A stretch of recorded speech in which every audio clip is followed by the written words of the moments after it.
జయ జయ శుభకర వినాయక శ్రీకాణి భాగవర సిద్ధి వినాయక. నమస్కారం.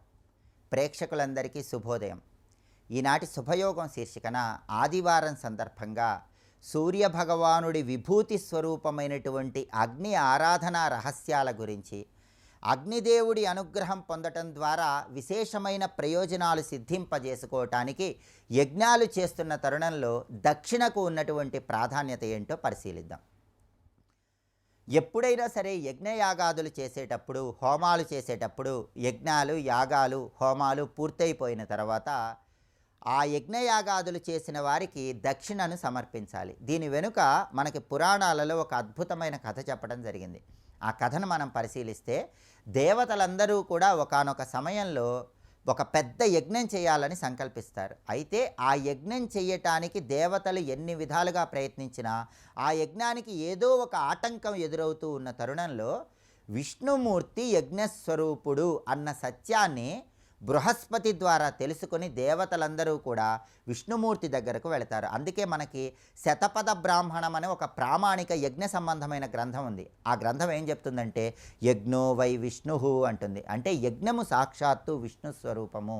యజ్ఞం చేస్తే విష్ణుమూర్తి చాలా తొందరగా అనుగ్రహిస్తాడు. అందుకే దేవతలందరూ విష్ణుమూర్తి దగ్గరకు వెళ్ళి యజ్ఞం చేయటానికి ఎటువంటి ఆటంకాలు లేకుండా అనుగ్రహాన్ని కలిగింపజేయమని, యజ్ఞం పూర్వభాగం మొత్తం కూడా అగ్నిదేవుడి అధీనంలో ఉంటుందని, యజ్ఞం ఉత్తర భాగం మొత్తం కూడా విష్ణుమూర్తి అధీనంలో ఉంటుందన్న సత్యాన్ని తెలుసుకున్న దేవతలు విష్ణుమూర్తిని ప్రార్థిస్తే, అప్పుడు విష్ణుమూర్తి తన శరీరం నుంచి ఒక దివ్య తేజస్సుతో ఒక అంశాస్వరూపంగా ఒక కన్య ఆవిర్భవించేలాగా చేస్తాడు.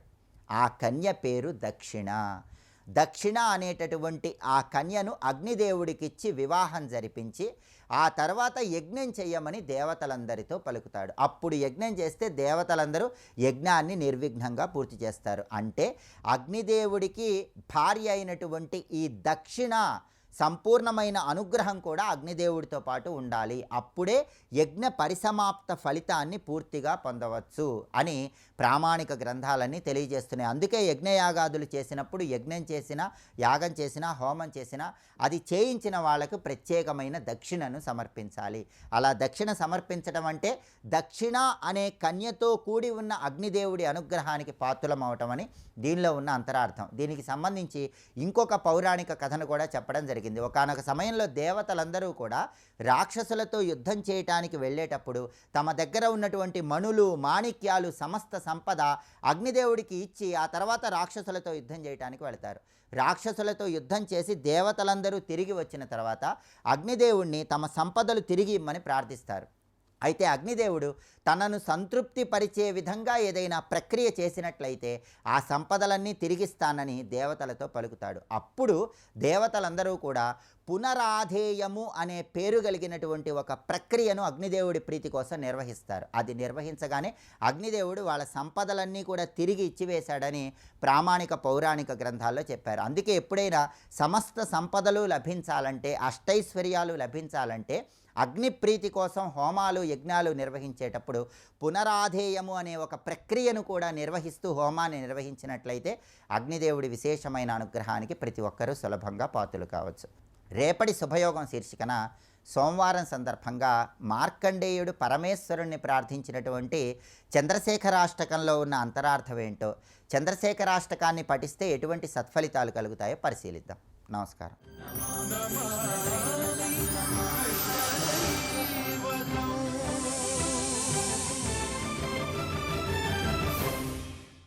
సర్వవేదములు ఆ పదం గురించి చెప్పడానికి వచ్చే కనుక స్తువంతి వేదా సతతంచయం సదా హరేర్మహిమ్న కిల షోడశీం కళాం కదాపి జానంతి. మొత్తానికి అన్ని మహాత్మ్యములు, లోకంలో ఉన్న వేదముల్లో ఉన్న మహాత్మ్యులన్నీ కలిపిన పరమాత్మలు 16వ భాగానికి సరిపోవు. అంత పరిపూర్ణుడు ఆయన. అలాంటి ఆ పరమాత్మని 4 ముఖాలను నేను కానీ 5 ముఖాలను శివుడు కానీ స్తుతించలేము సుమా అని చెప్తూ, వరం హరిం గుణాకరం సుముక్తిదం పరాత్పరం రమేశ్వరం గుణేశ్వరం వ్రజేశ్వరం నమామ్యహం. సాధారణంగా శ్లోకములు స్తుతులు ఒకే ఛందస్సులో ఒకే వృత్తంలో ఉంటాయి, కానీ ఇందులో వృత్తాలు మారిపోతుంటాయి.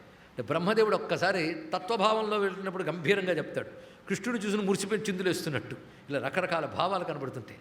ఎవరికి నమస్కరిస్తున్నాం?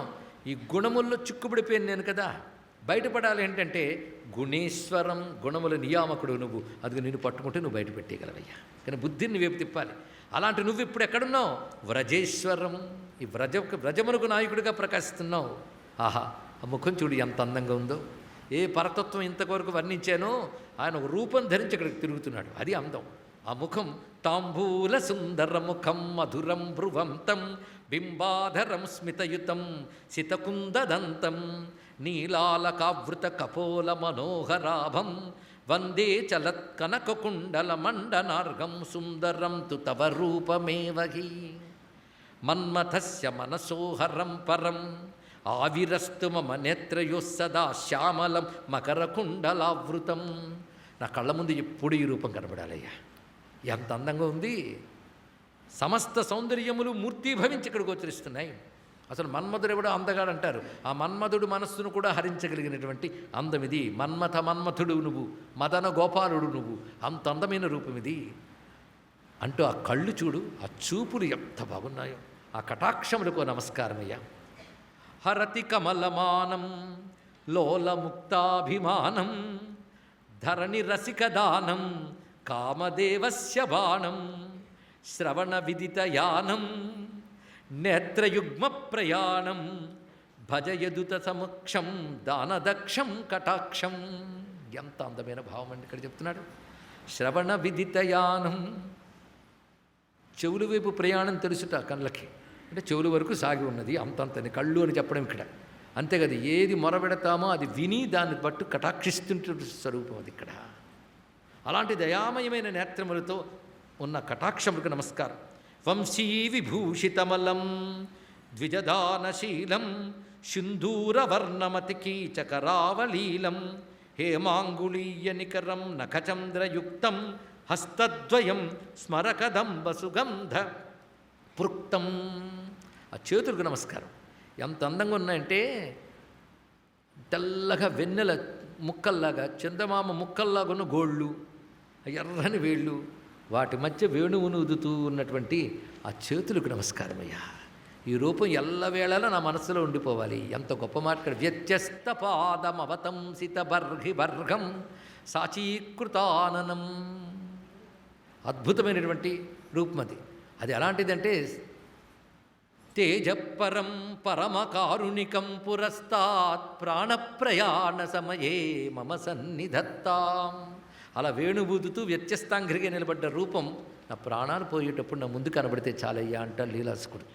ఆ రూపం మనస్సులో స్ఫురిస్తే చాలు, అంతే చాలు. అది పట్టుకుంటే మనస్సు ఈ గుణాలు కాదు నిన్ను పట్టుకుని ఉండిపోతుంది. అది చాలు, అదొక్కటి లభిస్తే చాలు. నిన్ను పట్టుకోవడం నేర్చుకుంటే చాలు. వరం హరిం గుణాకరం, అలాంటి హరికి నమస్కారం చేసుకుంటూ నిన్ను మాయతో ఇవన్నీ దాచిపెట్టేసి నువ్వేం చేస్తావో చూద్దాం అనుకున్నానే, క్షమించవయ్యా. ఎందుకంటే నాది బ్రహ్మమాయ, నీది విష్ణుమాయ. నాలాంటి బ్రహ్మలు అందరినో నడిపే మాయనిది. మాయయా యస్య ముహ్యంతి దేవదైత్య నరాదయ స్వమాయయా తన్మోహాయ మూర్ఖోహం యుధ్యతో భవత్. మూర్ఖుణ్ణి నేను ఈ పని చేశాను. నారాయణస్తం గోవింద నాహం నారాయణో హరే. నువ్వు నారాయణుడివి, నేనా కాను, నారాయణుడు కాను. కనుక నీ లీల నేను చేయలేను. బ్రహ్మాండం తం వినిర్మాయ శేషే నారాయణపురా. బ్రహ్మాండాన్ని నిర్మించి నారాయణుడిగా మిగిలి శేషుని యందు శయనించి గోచరిస్తూ ఉంటావు. యస్య శ్రీ బ్రహ్మణి ధామ్ని ప్రాణం త్యక్వాతు యోగినః ఎత్ర యాస్యంతి తస్మిస్తు సకులా పూతనాగత. ఆహా, ఇదివరకు నేను హింసించాలని వచ్చిన పూతన మొదలైన వరకే సద్గతినిచ్చేవు, వీళ్ళకి ఏమిస్తావో. వత్సపానాంచ కృత్వా రూపాన్ని, వీళ్ళందరినీ ఎన్ని రకాలుగా అనుగ్రహిస్తావో ఆశ్చర్యంగా ఉంది.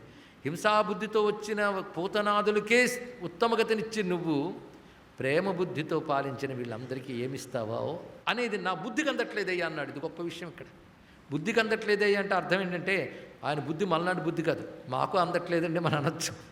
కానీ బ్రహ్మదేవుడి బుద్ధి అలా కాదు. చతుర్దశ భువనాల్లో అన్నీ ఆయనకు తెలుసు. ఆయన బుద్ధికే అందట్లేదంటే సర్వలోకాల్లో వచ్చే సుఖాలు ఆయనకు తెలుసు.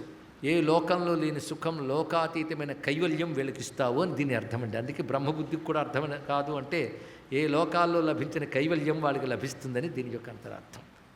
ఇది చెప్తూ అహోభాగ్యం తు శ్రీకృష్ణ మాతాపిత్రోస్తవ ప్రభో తథాచ గోపగోపీనాం పూర్ణస్త్వం దృశ్యతే వ్రజే. మీ అమ్మా నాన్నకు నమస్కారం అయ్యా, గోపగోపాలకులందరికీ నమస్కారం, గోపిలకు నమస్కారం, గోవులకు నమస్కారం. ఎందుకంటే పరిపూర్ణమైన బ్రహ్మము ఎల్లవేళలా కళ్ళ ముందు తిరుగుతోంది వాళ్ళకి, వాళ్ళ భాగ్యానికి నమస్కారం. శ్రీకృష్ణ వృష్ణి కుల పుష్కర నందపుత్ర రాధాపతే మదన మోహన దేవదేవ సమ్మోహితం వ్రజపతే భువి తేజయా మాం గోవింద గోకులపతే పరిపాహి పాహి. గోవింద గోకులపతే పరిపాహి పాహి అని కృష్ణునికి నమస్కారం చేసి ఒక్కసారి రూపం అలా చూసుకెళ్ళిపోతానయ్యా అన్నాడు. అప్పటికే మొత్తం ఎవరినైతే దాచిపెట్టాడో ఆ లేగలు, ఆ గోపబాలకులు కృష్ణుడి చుట్టూ ఉండిపోయారు. ఈ కథ అంతా వాళ్ళకేం తెలియదు, బ్రహ్మకొక్కడికి తెలుసు. ఆ బ్రహ్మదేవుడు దృశ్యం చూసి మురిసిపోతున్నాడు. ఆ చుట్టూ రకరకాల రంగురంగుల ఆవులు, రంగురంగుల వస్త్రాలు ధరించిన పిల్లలు, వాళ్ళ మధ్య ప్రకాశిస్తున్న గోపబాలకుడైన కృష్ణ పరమాత్మకు నమస్కారం. గోవత్సకైశ్యత సితాసిత పీతవర్ణై రక్తాది ధూమ్ర హరితైర్బహుశీల రూపై గోపాలమండలగతం వ్రజపాలపుత్రం వందే వనాత్ సుఖద గోష్ఠకమావ్రజంతం. ఆ విధంగా గోపబాలకుల మండలంలో ఉంటూ, గోవుల మండలంలో ఉంటూ, రంగురంగుల గోవుల మధ్య, రంగురంగుల వస్త్రాలు ధరించిన గోపబాలకుల మధ్య సంచరిస్తున్న కృష్ణ పరమాత్మ ఈ వనం నుంచి ఆ వనంలోకి వెళుతూ ఉంటే నమస్కారం చేసుకుని బ్రహ్మదేవుడు తన లోకానికి తాను చేరుకున్నాడయ్యా. ఈ విధంగా భగవానుడు చేసిన లీల అత్యంత ఉత్కృష్టమైన లీలగా చెప్పబడుతుంది. ఆ తర్వాత ధేనుకాసురుడు మొదలైన వారందరినీ సంహరించాడు. తర్వాత కాళీయుని ఫణాలపై నర్తన చేసి అతన్ని అనుగ్రహించాడు. ఆ కాళీయుడి గర్వాన్ని పోగొట్టి ఆ కాళింది మడుగులో ఉన్నవాడిని కాస్త రమణక ద్వీపాన్ని కుటుంబంతో వెళ్ళమని ఆజ్ఞాపించి అనుగ్రహించాడు. ఎంత అద్భుతమైన లీలలు ఇవన్నీ కూడా. అంటే వాళ్ళు కూడా పూర్వజన్మ పుణ్య విశేషాల వల్ల కూడా ఇలా ఉన్నారు కదా అంటూ ఉంటే, మరి మా రాధమ్మ కథ ఏమయ్యిందయ్యా అన్నాడు బహుళాసుడు. ఇవన్నీ వింటున్నాడు కానీ అసలు అక్కడ ఆగిపోయాడు. అక్కడ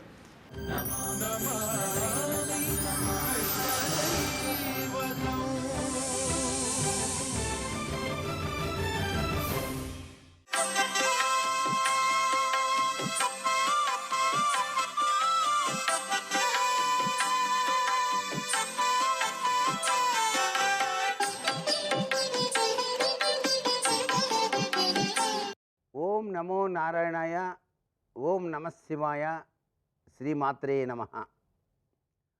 ఆదిదేవ నమస్తుభ్యం ప్రసీద మమ భాస్కర అంటూ ఆదివారం నాడు ప్రతి ఒక్కరూ కూడాను సూర్య ఆరాధన చేయటం వలన ఆరోగ్యం భాస్కరాదిచ్చేత్ అనే సూత్ర ప్రాతిపదిక ప్రతి ఒక్కరి జీవితాలలో కూడాను పరిపూర్ణవంతమైన ఆరోగ్యాన్ని ప్రసాదిస్తుంది. ఈ రోజున ఆదిత్య హృదయ పఠనంతో పాటుగా అరుణ పారాయణం అనేటువంటిది ఉంటుంది. దాన్ని తప్పనిసరిగా ప్రతి ఒక్కరూ కూడా పఠనం చేసుకోవాలి. అంతేకాకుండా రాగి చెంబులో నీళ్లు తీసుకొని కొద్దిగా పసుపు, కొద్దిగా కుంకుమ వేసి ఎరుపు రంగు పుష్పాన్ని ఆ నీటిలో ఉంచి సూర్యభగవానికి ఎదురుగా నుంచొని 3 సార్లు అర్ఘ్యప్రదానం ఇస్తూ ఓం ఘృణి సూర్య ఆదిత్యోం అంటూ అర్ఘ్యం ఇవ్వాలి. ఇలా ఎవరైతే చేస్తారో వారికి పరిపూర్ణంగా ఆదిత్యుని యొక్క దివ్యవంతమైన అనుగ్రహం వచ్చి తీరుతుంది.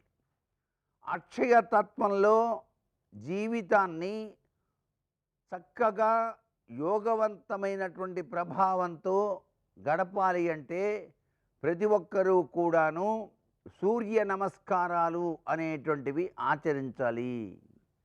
పిల్లలు సైతం కూడాను యోగ విద్య నేర్పించుకునేటప్పుడు తప్పనిసరిగా సూర్య నమస్కారాలు అనేటువంటివి ప్రతిరోజు కూడాను ఆచరించేటువంటి తీరు తెన్నులు ఎవరైతే నేర్పుతారో వారి జీవితంలో అనారోగ్యములు అనేటువంటివి రానే రావు. అన్నిటికన్నా మించినది మానవ జీవితం హాయిగా, ఆనందంగా, ఆరోగ్యప్రదంగా కొనసాగడానికి ప్రత్యక్ష సాక్షీభూత దైవం మనకు ప్రసాదించిన అమృత వరమే సూర్య నమస్కారాలు.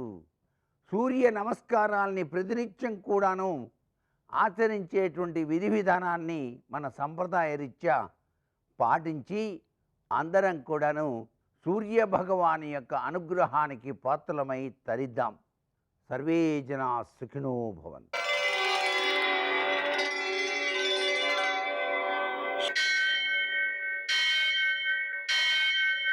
సహస్రశీరుషం దేవం విశ్వాక్షం విశ్వశంభువం విశ్వం నారాయణం దేవమక్షరం పరమం పదం విశ్వతః పరమాం నిత్యం విశ్వం నారాయణగుం హరిం విశ్వమేవేదం పురుషస్తద్విశ్వముపజీవతి పతిం విశ్వస్యాత్మేశ్వరగుం శాశ్వతగుం శివమచ్యుతం నారాయణం మహాజ్ఞేయం విశ్వాత్మానం పరాయణం. సూర్యశౌర్యమథేందురింద్రపదవీ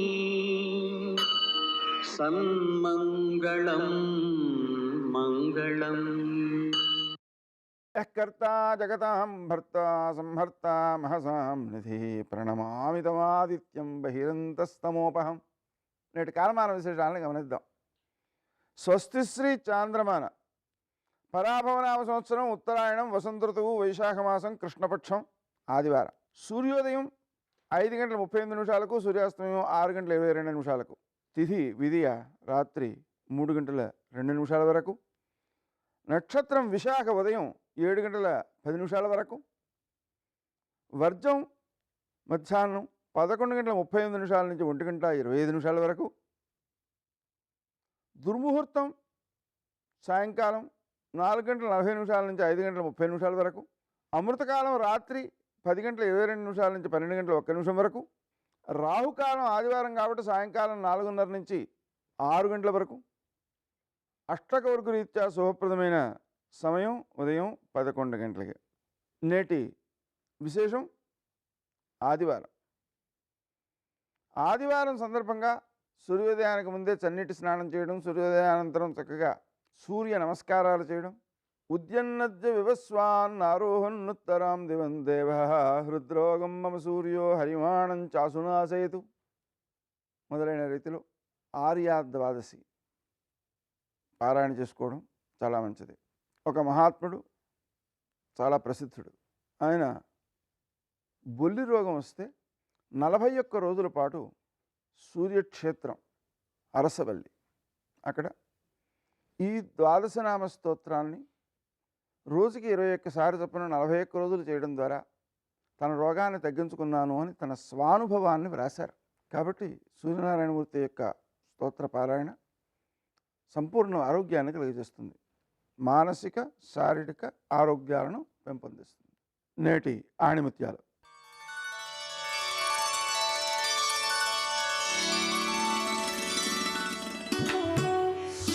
మనం చేసే ప్రతి కర్మకు ఫలితం ఉంటుంది, కావున ఇతరులకు బాధ కలిగించే పనులను చేయకూడదు. రామదూత హనుమాన్ శ్రీరామదూత హనుమాన్ శ్రీరామదూత హనుమాన్ శ్రీరామదూత హనుమాన్.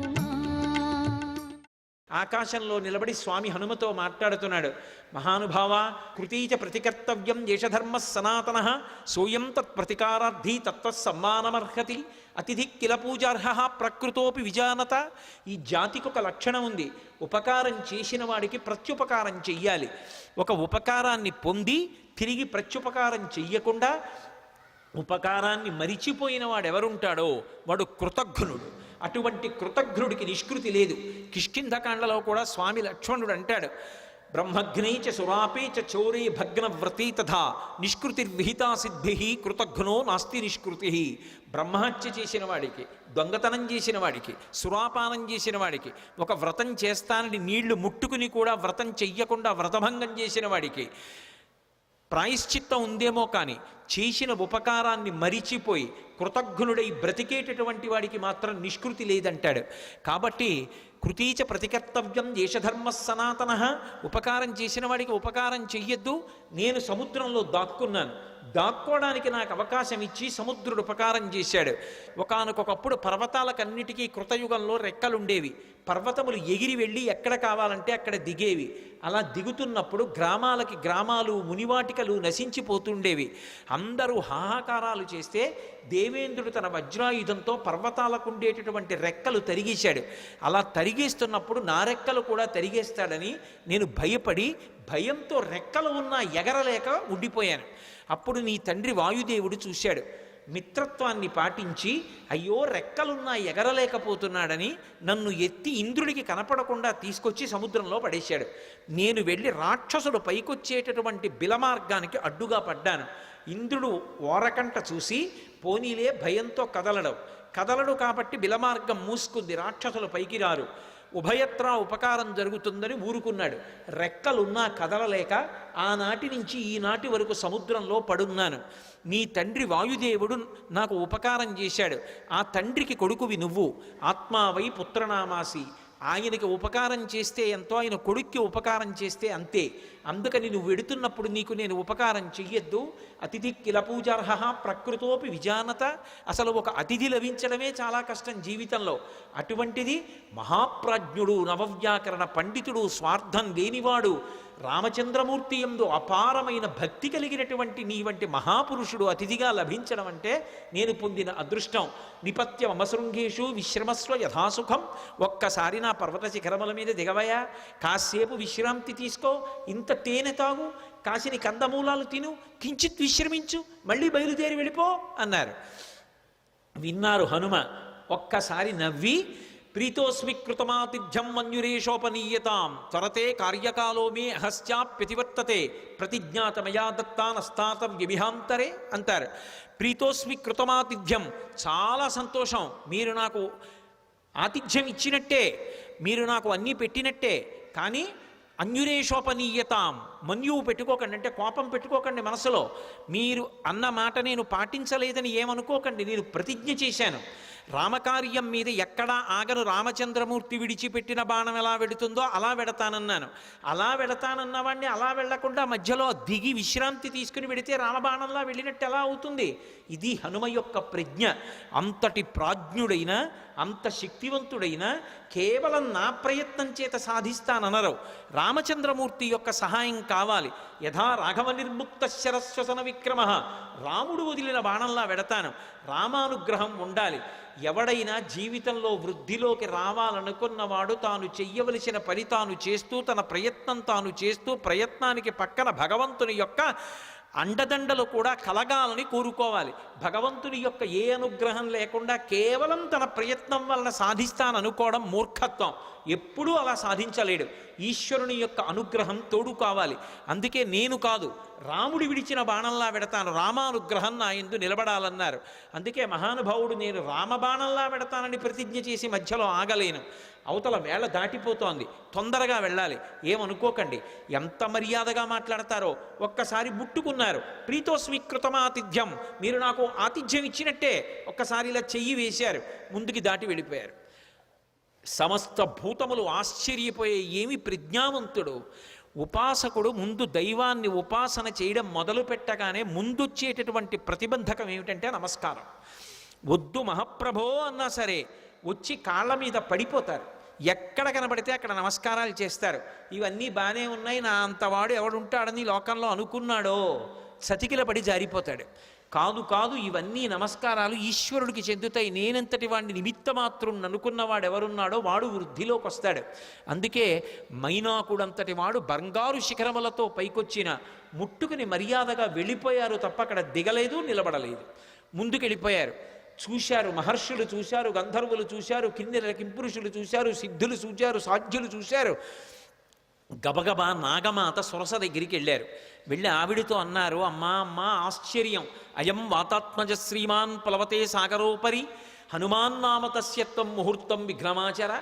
అమ్మా, ఆశ్చర్యం చూశావా, స్వామి హనుమ సముద్రాన్ని లంఘించి వెళ్ళిపోతున్నారమ్మా, నువ్వు నాగమాతవి, సురసవి, ఏది ఒక్కసారి రాక్షస రూపాన్ని పొంది విఘ్నాన్ని కల్పించు. ఆయన ఏ పాటి నిలదొక్కుంటారో చూద్దాం. అమ్మ వెళ్ళిపోతున్నారమ్మా, తొందరగా విఘ్నం కల్పించు అన్నారు. అడగచ్చా ఆ మాట?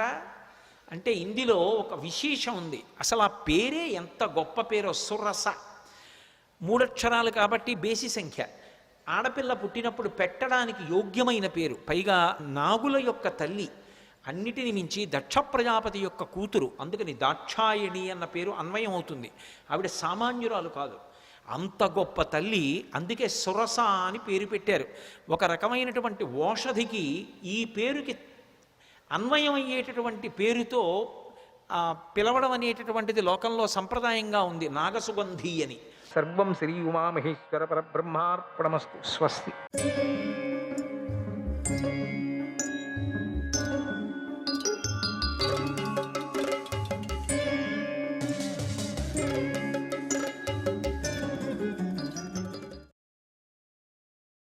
మయుడి ఆజ్ఞానుసారం 8,000 మంది కింకరులు అనేటువంటి రాక్షసులు ఆ సభను రక్షిస్తున్నారు. రాక్షసులు కాపలా పెట్టాడు 8,000 మంది రాక్షసుల్ని అన్ని చోట్ల పెట్టాడు. రాక్షసులు ఎక్కడ నిలుచున్నారో తెలియదు ఎవరికి కూడా. రక్షణ చేస్తున్నారు, ఏమీ కాకూడదు దానికి. ఆ కింకరులు ఆ సభను ఒక చోటి నుంచి మరో చోటికి తీసుకొని వెళ్ళి పెట్టగల సమర్థులు. అంటే ఆ సభ ఈరోజు ఇక్కడ ఉంటే రేపు ఇక్కడ ఉంటుంది. అది సభ ఇక్కడుందని అడ్రస్ వెళ్ళి తీసుకుపోతే అక్కడ ఉండదు, అక్కడ గుంతలు ఉంటాయి, ఇక్కడ ఉంటుంది సభ. అట్లా ఆ 8,000 మంది మోసుకొని పోతారు. కేవలం మోసుకొని పోవటమే కాకుండా ఫౌండేషన్ సమంగా పెడతారు, ఏదో పైన ఊరికే పెట్టేలాగా పెట్టరు. విచిత్రంగా ఉంది అది సభ. ఇప్పుడు ఇక్కడ చూసినటువంటి సభ, ఇక్కడ ఉంది కదా సభ, పర్వాలేదు అని ఎవరైనా దాని మీద బాణం వేస్తే అది వెళ్ళి గొంతులో పడుతుంది ఆ బాణం, అంతే. అక్కడ ఉండదు ఆ సభ. అటువంటి మయసభ. ఆ మయసభ అనేది వర్ణనాతీతమైనటువంటి సభ. ఎన్ని రోజులైనా కవులు దాని గురించి పాటలు, దాని గురించి శ్లోకాలు, దాని గురించి వ్యాసాలు, దాని గురించి డ్రాయింగులు.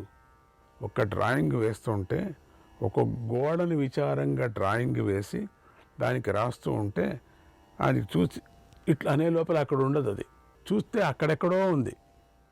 మళ్ళీ అక్కడికి వెళ్ళి కూర్చుంటారు. కూర్చొని మళ్ళీ ఆ గోడ రాశారు కదా, ఫస్ట్ గోడ, దాని చిత్రం అంతా రాశారు కదా, అది ఎతికారు, అది లేదు అక్కడ. ఆ గోడ లేదు, ఇంకేదో ఉంది అక్కడ. ఈ గోడ ఏం చేస్తారు, రాసిన గోడ చింపేస్తారు, ఇప్పుడుండే గోడ రాస్తారు. అంటే ఆ గోడమే అలంకారం, అది అద్భుతమైన అలంకారం, దాన్ని రాస్తారు. ఎందుకంటే వాళ్ళంతా ఇది చిత్రం రాసి ధర్మరాయికి ఇవ్వాలని ఆశ పాపం అందరికీ. ఈ కవులకి ఒక పాట రాసి ఆ భవనం మీద ఒక పల్లవి, అర్ధ పల్లవి రాసే లోపల ఆ భవనం ఉండదు అక్కడ. ఇంక ఏమి వివరణ చేస్తారు వాళ్ళు? అక్కడికి వెళ్ళి మళ్ళీ అక్కడ ఉండింది ఏదో కష్టపడి అక్కడికి వెళితే అక్కడ వేరే విధమైన చిత్రాలు ఉంటాయి, అవి లేవు, అసలే లేవు. ఈ రాసిన తప్పైపోతుంది. ఉండింది ఉన్నట్టుగా రాసేవాళ్ళు కదా, అది లేనిది రాసిస్తే ఎవరైనా ఒప్పుకుంటారా? కవులు చేతకాకపోయారు, ఇక డ్రాయింగ్ వేసేవాళ్ళు చేతకాకపోయారు, ప్రయోజనం లేదు.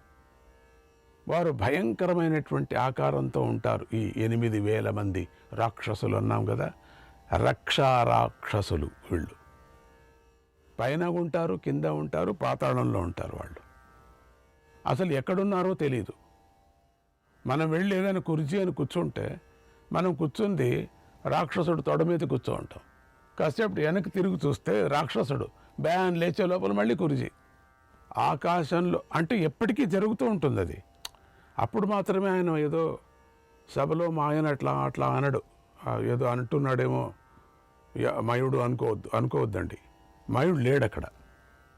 అంటే ఆ విధంగా చేసి పెట్టాడు అది, అంతే. ఇంకా స్వయం మాయ అదంతకదే. ఇప్పుడు స్వయం చాలిత యంత్రం అన్నట్టుగా సూర్యుడి వెలుతురులో యంత్రం చలించినట్టుగా ఆ శక్తి అట్లా ఉంది దానికి, ఆ సభకు. ఆకాశంలో సంచరించగల శక్తి ఉంది దానికి. భూమిలో మనం అనుకున్నాం కదా అంటే వారికి ఎవరికి వీళ్ళు ఆకారంలో ఉంటారనుకున్నాం కదా, వాళ్ళకి ఎవరికి ఈ భవనంతో సమేతంగా ఆకాశాన్ని పట్టుకొని వెళ్ళేటువంటి శక్తి వీళ్ళకు ఉంది. వారికి ఆకాశంలో సంచరించగల శక్తి ఉంది వాళ్ళ 8,000 మందికి. వాళ్ళంతా పెద్ద శరీరం గలవారు. భూమిలో ఉందిలేండి, ఇటునుంచి అటు అటునుంచి ఇటు అంతా వెళితే భూమిలో లేనే లేదు సభ. అయ్యో రామ, ఎక్కడ పోయింది సభ? కృష్ణ ఎక్కడ పోయిందంటే పైన ఉంది. ఏం పైన నెచ్చినేసుకొని ఎక్కుతారా? లిఫ్ట్లో ఎక్కుతారా? పైన సభ, పెద్ద సభ. అదేం చిన్నది కాదు. నేను చెప్పాను కదా 1.25 కిలోమీటర్ ఉంటుందని. అంత పెద్ద సభ పైకి వెళ్ళిపోతుంది. పైనుంచి చూసి వీళ్ళంతా ఏం రాసుకుంటారు? దాని వెనకాల ఉండేది ఏం రాసుకుంటారు వాళ్ళు? అటువంటి అత్యద్భుతమైనటువంటి సభ. వారు మహాబలవంతులు. ఎవరు? ఆ 8,000 మంది కాచుకున్నారే వాళ్ళు. వారి కళ్ళు ఎర్రగాను, రాక్షసుడు అంటే ఎర్రగా ఉంటుంది కదా, ఎర్రగా ఉండక నల్లగా ఉంటుందా, మరి నీలంగా ఉంటుందా? ఎర్రగానే ఉంటే వాళ్ళు నిజం కదా. పింగళ వర్ణంతోనూ ఉన్నాయి, నిజమే కదా. చెవులు ముత్యపు చిప్పులలాగా ఉన్నాయట, ముత్యపు చిప్పుల్లాగా. విచిత్రమైన రాక్షసులు వీళ్ళు, మామూలు రాక్షసులు కాదు. మన మామూలుగా రాక్షసులంతా వస్తారు కదా రామాయణ యుద్ధంలో, మిగతా యుద్ధంలో అంతా రాక్షసులను వివరణ చేయటం. ఇక్కడ ఈ రాక్షసులు వేరే, ఇలాయితీ వాళ్ళేమో రాక్షసులు, మొత్తానికి తెలియదు. ఆయుధాలను ప్రయోగించటంలోనూ, ఆయుధాలను త్రిపటంలోనూ ఆ భవనానికి ఉండినటువంటి వాళ్ళు వారంతా నేర్పురలై ఉన్నారు. ఎక్కడ పడితే అక్కడ వాళ్ళంతా ఆ భవనాన్ని రక్షించుకునేటువంటి వాళ్ళు. అటువంటి కింకరులనే అనేటువంటి రాక్షసుల చేత ఆ సభ రక్షించబడుతుంది. ఎవరు ఏమీ చేయటానికి వీల్లేదు. దాంట్లో ఒక ముక్క పీక్కోవటానికి వీల్లేదు. దాంట్లో ఒక ముక్క ఇట్లా తీసి ముద్దు పెట్టుకోవటానికి కూడా వీల్లేదు. అటువంటి ఆ సభలో మయుడొక అందమైనటువంటి సరస్సును కూడా నిర్మించాడు. దాంట్లోనే ముఖ్యమైనటువంటి ఒక పాత్ర, దీంట్లో ఒక సరస్సును నిర్మించాడు. దానికి మించిన సరస్సు మరొకటి లేదు. నిజమే కదా. మయుడు నిర్మించాడు సరస్సు అంటే అందులో ఏది కూడా లేదు కదా. ఏది మామూలు చెరువు అది. అందులో ఇంద్రనీలమణుల చేత నిర్మించబడ్డ నల్ల కలువలు ఉన్నాయి. ఈ ఇంద్రనీల మణుల చేత నిర్మించబడ ఈ సరస్సు ఇంకొకటి లేదండి. 5 మంది అనుభవిస్తున్నారు మహానుభావులు. నల్ల కలువలు ఉన్నాయి. ఆ పద్మాల కాడలు మణులతో చేయబడినాయి. అవి అసలు నాకు తెలియదు, వ్యాస భగవాన్ని అడగాల. అందులోని కమలాలు పద్మరాగాలతో చేయబడి, పద్మరాగాలు అంటే కమలాలు పద్మరాగాలతో చేయబడిందంటే అసలైందేం కాదనిపిస్తుంది. అవేమబ్బా తెలియదు, అట్లే ఉన్నాయేమబ్బా తెలియదు. సుగంధాన్ని, వేరే సుగంధాన్ని వ్యాపించి చేస్తున్నాయట. సుగంధం వస్తున్నాయట, అసలైంది ఉండొచ్చు. ఇక్కడే మనం అటు ఇటు అయ్యేది, తికమక అవుతున్నాం, అటు ఇటు అటు ఇటు. అక్కడ అనేక రకాల పక్షులు ఉన్నాయి. సరస్సులో పుష్పించినటువంటి పద్మాలు ఉన్నాయి. ఒక పారి పద్మాలు అంటాడు, ఒక పారి రత్నాలతో పద్మాలు అంటాడు. ఏంటి నాకు అర్థం కాలే. బంగారు ఏం తాబేళ్ళు ఉంటాయి కానీ బంగారు తాబేళ్ళ? బంగారు తాబేళ్ళు ఉన్నాయట. చేపలు అన్ని చోట్ల చేరుకుంటాయిలేండి, ఎక్కడ చేపలు ఉన్నాయి. అలా ఆ సభ విచిత్రమైన శోభతో ప్రకాశిస్తుంది. అసలు పద్మాలు ఏమిటో, మరి రత్న పద్మాలు ఏమిటో, అసలు పద్మాలు ఏమిటో తెలియటం లేదు. ఆ సరస్సుకు విచిత్రమైన స్ఫటికాలతో కూడినటువంటి మెట్లున్నాయి. స్ఫటికాలతో చర్రను జారి పడతారు అంతే. ఇంకా స్ఫటికాలతో ఎవడైనా చేస్తాడా? ఆయన చేయించాడు, ఆయన మంచి పనే. స్ఫటికాలతో ఉన్నాయట. అవి బురద లేకుండా స్వచ్ఛగా, ఇంకా స్ఫటికాలతో ఉన్నాయంటే ఇంక దాంట్లో బురదలు ఉంటాయండి. బురదలు, మన్ను ఇవంతా ఉంటాయా?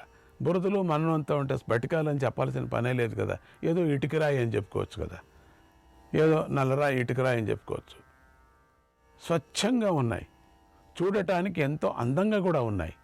పిల్ల వాయువు తాకిడికి నీటి బిందువులు పైకి లేచి అక్కడ ఉన్నటువంటి తామర పూల రేకులపై పడి ఆ సరస్సంతా ముత్యాలు పొదగబడినట్లుగా కనిపిస్తూ ఉంటుంది. ఒక్క పరియం పిల్ల గాలి, చిన్నగా గాలి వీస్తుంది కదా, ఆ గాలి వీసినప్పుడు ఆ సరస్సులో ఉండేటువంటి నీళ్లు తుంపరలుగా పైకి వచ్చి అక్కడ ఉండేటువంటి పద్మాల రెక్కల మీద ఆ నీళ్లు తుంపరలు పడి మొత్తం అంతా సరస్సు అంతా ఎట్లా కనపడుతుంటే ముత్యాల సరస్సులాగా కనపడుతుంది.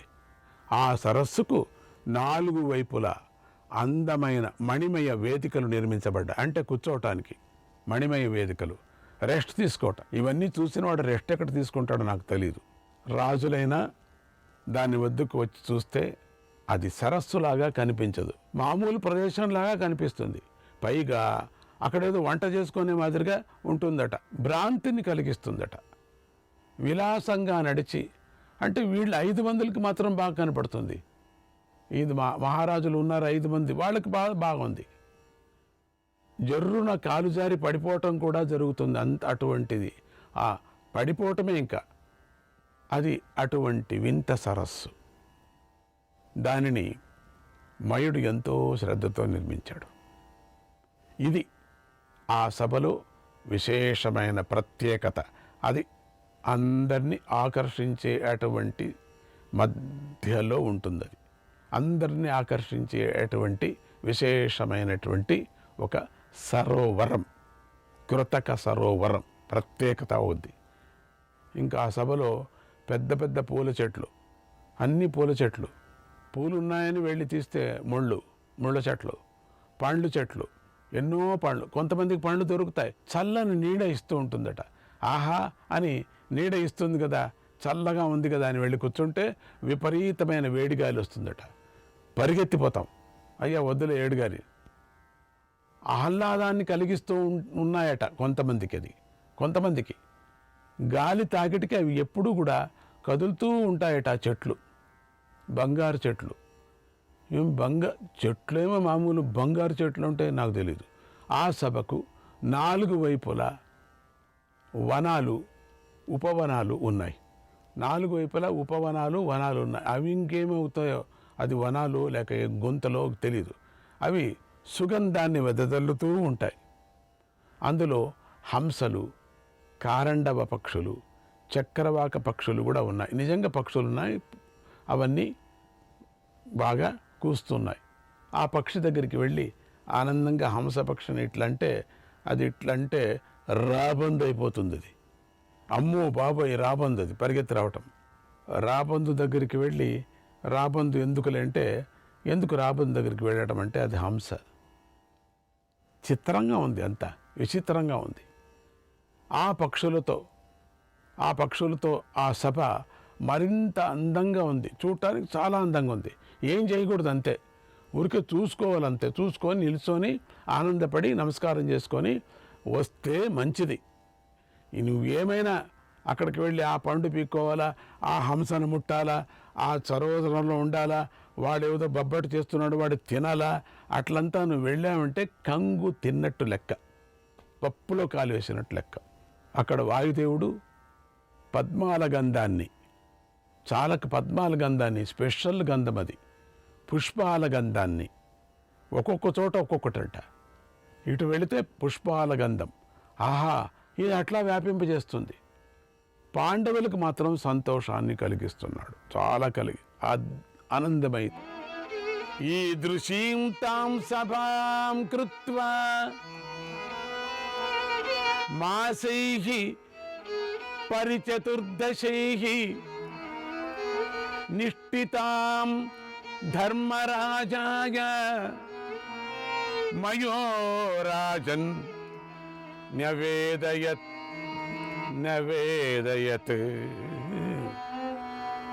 ఇంతటి అందమైన సభను మయాసురుడు 14 నెలలో పూర్తిగా నిర్మాణం చేసి, తొందరగానే చేశాడు, పూర్తిగా నిర్మాణం చేసి ధర్మరాజుకు సమర్పించాడు. కట్టేటప్పుడే ఇంతగా ఉంది, ఇంక సమర్పణ అయింది, సభా నిర్మాణం పూర్తి అయిపోయింది అని చెప్పాడు. ఇంకేదైనా ఉందంటే ఏమీ లేదు. మాయాసురుడు ఆనందంగా ఉంది. శ్రీకృష్ణాయ పరమాత్మనే నమః. 4వ అధ్యాయం. మయుడు సభను నిర్మించి తాను ఇచ్చిన మాటను నిలబెట్టుకున్నాడు. ఇస్తూ ఇటువంటి సభనిచ్చాడు. తర్వాత అర్జునుడితో ఇలా అన్నాడు, అర్జున, ఇదిగో ఇదే మీ సభ. ఇక్కడ నేనొక జెండాను ఉంచుతాను. ఇది నీకు ఉపయోగంగా ఉంటుంది. దీని పై భాగంలో భూతాలలోని కింకర గణం నివసిస్తూ ఉంటుంది. నువ్వేం యోచన చేయొద్దు, వాళ్ళు మెయింటైన్ చేసుకుంటారు. వాళ్ళు నువ్వేం మెయింటైన్ చేసుకోవద్దు. ఇది మీ చేత కాదు మెయింటైన్ చేయటానికి. ఇవాళ వాళ్ళు చూసుకుంటారు, వచ్చి దిగొచ్చి చేసుకొని మళ్ళీ పైకి ఎక్కుతుంటారు. నువ్వు ధనుష్టంకారం చేసినప్పుడు పుట్టేటువంటి శబ్దంతో పాటుగా ఈ భూతగణం కూడా మేఘ సమూహం గర్జిస్తున్నట్టుగా గర్జిస్తుంది. అది కూడా గర్జిస్తుంది. నువ్వు ఇట్లా ఠింకారం చేస్తే అది కూడా ఠింకారం చేస్తుంది. చిత్రంగా ఉంది అన్నప్పుడు అది అంటుంది, అది ఎక్కడో ఇంకొకటి నుంచి వచ్చినట్టుగా. ఇక్కడ చేస్తున్నాడు, మనమంతా ఇక్కడ అర్జునుడు చేస్తున్నాడంటే అది కాదు, ఈ శబ్దం అక్కడ వస్తుంది. ఇదిగో ఇది అగ్నిదేవుడి రథం. ఇది అగ్నిదేవుడి రథం నీకు ఇస్తున్నా. ఇవి దివ్యమైనటువంటి తెల్లని గుర్రాలు. ఈ ధ్వజం వానర శిఖనంతో ఉంది. జ్ఞాపకం పెట్టుకో దీన్ని. వానర శిఖనంతో ఉంది. జై హనుమతే నమః. ఇది మాయతో సృష్టించబడింది. దీని జెండా ఎప్పుడు అగ్నిలా పైకి ఎగురుతూ లటపట పటపట పటపట పటపట అంటూ ఉంటుంది. అడ్డం వచ్చినా సరే అది చెట్లకు తగులుకోదు. బహువర్ణం కిలక్ష్యేత ధ్వజం వానర లక్షణం ధ్వజోత్కటం హ్యన వమం యుద్ధే ద్రక్ష్యసి విష్టితం. యుద్ధే ద్రక్ష్యసి విష్టితం. విష్టితం. ఈ వానర ధ్వజం అనేక రంగులతో విచిత్రంగా కనిపిస్తుంది. ఒక్కొక్క పర్యం ఒక్కొక్క రంగు కనిపిస్తుంది. అటువంటిది నీకు ఇస్తున్న యుద్ధంలో ఎప్పుడు ఇది పైకి ఎగురుతూనే ఉంటుంది.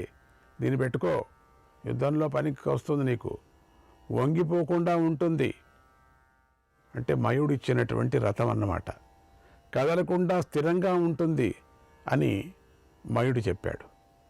మిత్రుడైనటువంటి అర్జునుడిని కౌగలించుకొని మయుడు అద్భుతమైనటువంటి ఈ ఒక సభను, అద్భుతమైనటువంటి ఈ రథాన్ని ఇచ్చి పొల్లగీచి వెళ్ళాడు. తర్వాత ధర్మరాజు విప్రులందరికీ అన్న సంతర్పణ చేశాడు. ఇక అన్న సంతర్పణలు నెయ్యి తేనె కలిపిన పొలగారాన్ని పెట్టాడు. ఇది ఏంటి ఇది మహా ఇది వర్ణన. పొలగారం పెట్టాడట, పాయసాన్ని వడ్డించాడట. నాకు చెప్తే 2-3 పట్టీలు వేసుకొస్తూ ఉంటాయి. జీవంతి అనే శాకాన్ని వడ్డించాడు.